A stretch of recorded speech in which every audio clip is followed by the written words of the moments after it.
গতকাল রাত্রে সিংহভূমিতে দেখা গেছে এখানে 7 নম্বর ওয়ার্ডের প্রাক্তন পুরমাতা তার নিজের পার্টি লিস্ট থেকে বেশ কিছু কাগজপত্র তৃণমূলের ফ্ল্যাগ পাশের ডাস্টবিনে ফেলছে। সেই ডাস্টবিন ঘেটে দেখা গেছে তার মধ্যে অনেক রেশন কার্ড, চাকরির ইন্টারভিউ লেটার ইত্যাদি নানাগুলো রয়েছে। এই নিয়ে এলাকায় চাঞ্চল্য ছিল। বিভিন্ন জায়গায় তৃণমূল পার্টি লিস্ট থেকে নানা রকম জিনিস বেরোচ্ছে। কি বলবেন এটা নিয়ে, কি ফলাফল? পশ্চিমবাংলায় প্রত্যেকটা তৃণমূল কংগ্রেসের পার্টি অফিস থেকে ভোটার কার্ড, আধার কার্ড, জমির ডিড আর যাবতীয় অনেক কাগজ বেরোচ্ছে। তার কারণ হচ্ছে যে তারা মানুষকে ভোটার কার্ড নিয়ে নিতেন, আধার কার্ড নিয়ে নিতেন এই ভোট দেওয়ার জন্যে, বা ওনাদের পছন্দের মতন লোকের কাছে পৌঁছে যেত। বাকি লোকের কিন্তু ওনারা সবসময় এই কাজ করতেন। এইটা আপনারা মানে আমাদের মিডিয়ার মাধ্যমে প্রত্যেকটা জায়গায় দেখেছেন, আর আমাদের বাড়িতেও আপনারা দেখছেন।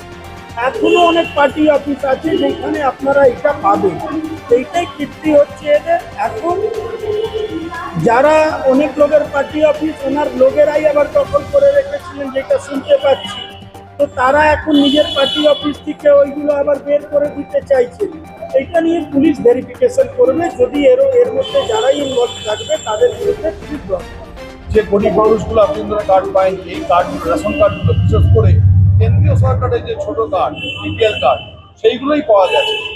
এরা তো মানুষের মানে প্রত্যেক দিক দিয়ে অসহযোগিতা করেছে। আজকে আপনি ভাবুন যে আমার রেশন কার্ড তৃণমূলের পার্টি অফিসে, আমার ভোটার কার্ড তৃণমূলের পার্টি অফিসে, কি এখানে ডেমোক্রেসি বলে কিছু আছে? এরা তো পোস্টাল ডিপার্টমেন্টের লোক থেকে এরা এই কাগজগুলো নিয়ে নিত, এসডিও অফিস থেকে যেগুলো ডিএম অফিস থেকে আসতো সেই কাগজগুলো তারা জমা করে নিত। এরা মনে করলে দিত, না মনে করলে দিত না। ওদের কথা শুনলে আপনি পাবেন, নালে আপনি পাবেন না, এই চরিত্র ছিল। কিন্তু এখন তারাও বুঝতে পারছেন আর মানুষ বুঝতে পারছেন। এখন মানুষ নিজের অধিকারের লড়াই করছেন আর সকলকে এইগুলো পাওয়া যায়। আমরা চেষ্টা করা সত্ত্বেও সিংহভূমিতে পাইনি, দরজা খোলেননি। শুনেছি যে থানাতে কমপ্লেন হয়েছে। আপনি পুলিশকে কি বলবেন? আমরা পুলিশকে বলবো, পুলিশ আইন মতন কাজ করবে।